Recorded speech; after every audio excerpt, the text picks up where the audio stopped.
Sales, analista en seguridad y ex titular. Me muevo, con permiso. ¿Cómo estás, Samuel? Bienvenido. Gracias, Héctor, por la invitación para opinar ante tu auditorio. Muchas gracias. Bueno, entendemos que este es un proceso que llevará todavía días en donde podamos saber el momento en el que Javier Duarte regresa a México, ¿no?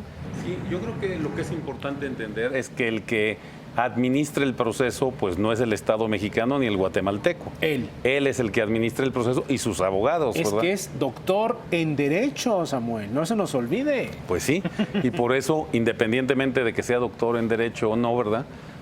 Él, la persona que está siendo extraditada, pues es la persona que dice cómo hace la estrategia, ¿verdad?, para poder regresar. Yo creo que lo que está en juego es entender qué cosa es una extradición y qué cosa no lo es, ¿verdad? Sí. No es una extradición no es un asunto que tiene que ver directamente con la justicia.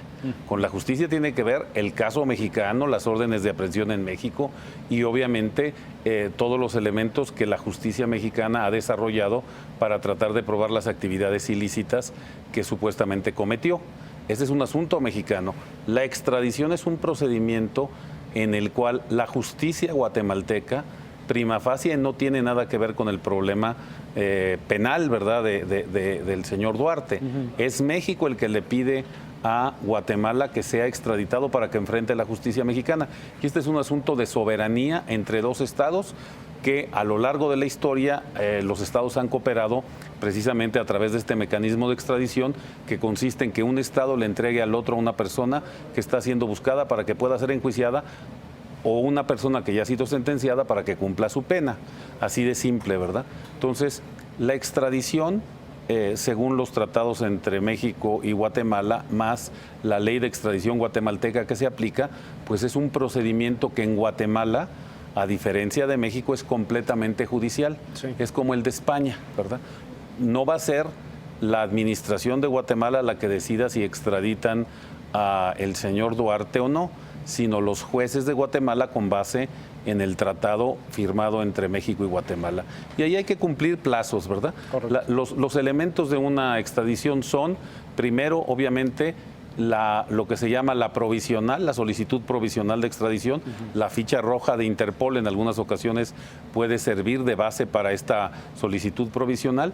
Y luego la siguiente fase es la solicitud formal, ¿verdad? Primero la provisional, después la formal. Sí. Para esto algunos países tienen 45 días, otros tienen 60 días para ser presentada.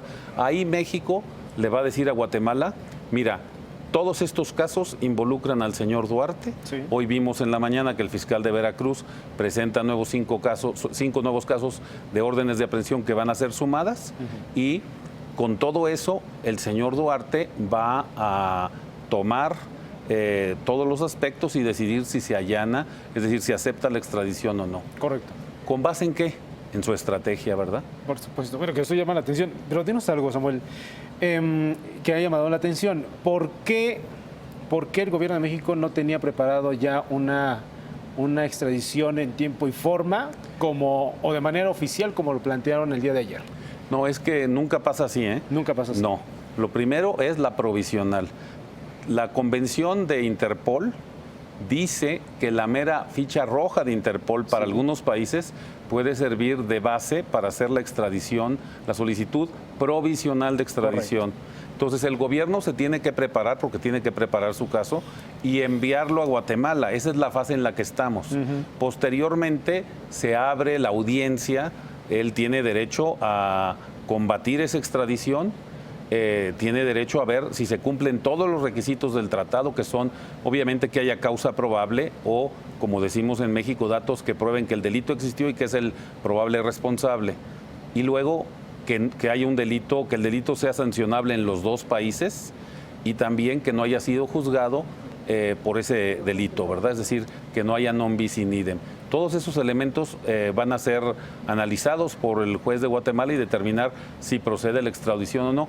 ¿Cuánto va a tardar? Fíjate bien. Sí. Después de esa fase, donde el juez lo determina, hay una apelación y la posibilidad de un amparo guatemalteco, que es bastante parecido al amparo mexicano. Es decir, por eso, si él combate la extradición, pues van a ser probablemente meses, muchos, o años, ¿verdad? Ahí estamos en esa fase. Samuel, se nos termina el tiempo. Muchas gracias por estar con nosotros y por darnos esta claridad. ¿Queréis comentar algo? Nada más una última cosa. La ley de extradición de Guatemala tiene prisión preventiva oficiosa para la extradición.